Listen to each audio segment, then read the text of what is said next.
My wife struggled to get through here and she's really skinny, so I've got no chance. Got a bag on as well. Just about do it. I think I was able to do it because I've got my Genius t-shirt on today.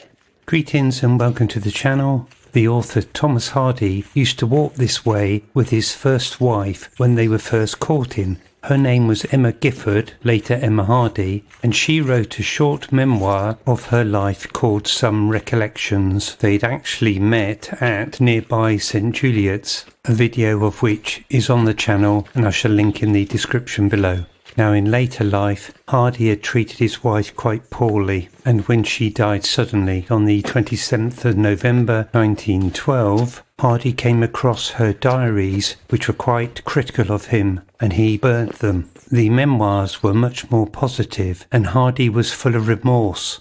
And seemingly to atone for this, he set about writing an extraordinary series of love poems to her, the poems of 1912 to 13, which remembered and celebrated this heightened time and used as a basis her actual memoir words. Of course, the time had passed for Emma to receive these outpourings, as she was no longer there.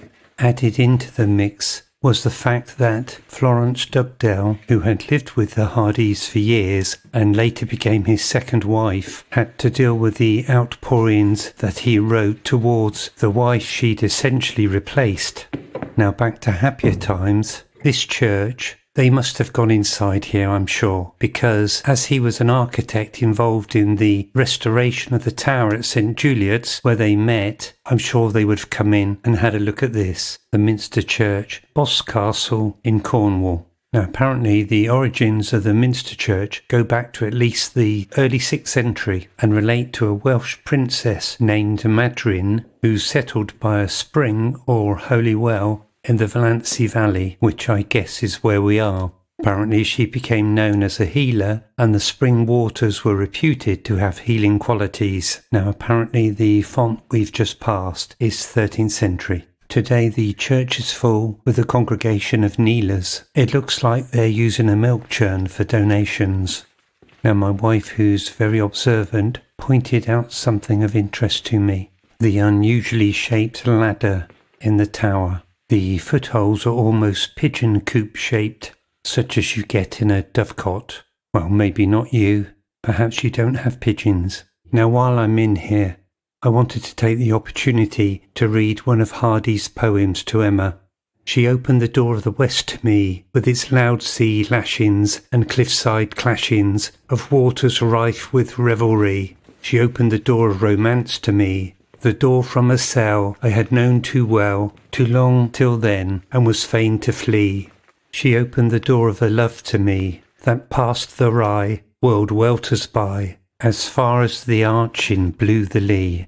She opens the door of the past to me, its magic lights, its heavenly heights, when forward little is to see. I know I'm not describing much about the church, but I feel moved to read another poem by Hardy, called The 5 Students. The sparrow dips in his wheel-rut bath, the sun grows passionate-eyed, and boils the dew to smoke by the paddock path, as strenuously we stride. 5 of us, dark he, fair he, dark she, fair she, I, all beat him by.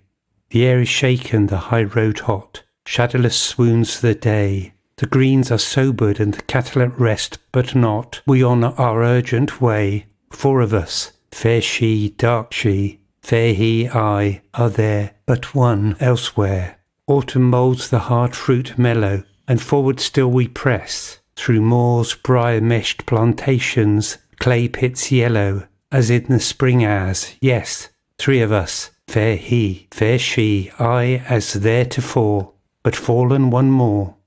The leaf drops, earthworm draws it in, at night time noiselessly. The fingers of birch and beech are skeleton thin, and yet on the beat are we.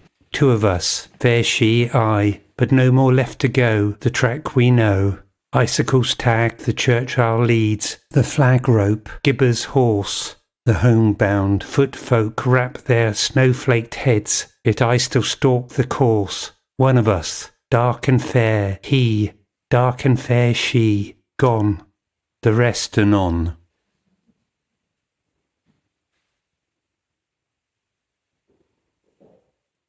Well, I must be on my way, leaving the idyllic, peaceful settings of this church, noticing as I leave, the church was there in your past. Will you be there for its future? As we need food and drink to sustain us, so does the church need donations to enable it to survive into the future, so others who wander along this way may enjoy its merits, its sanctity and quietude.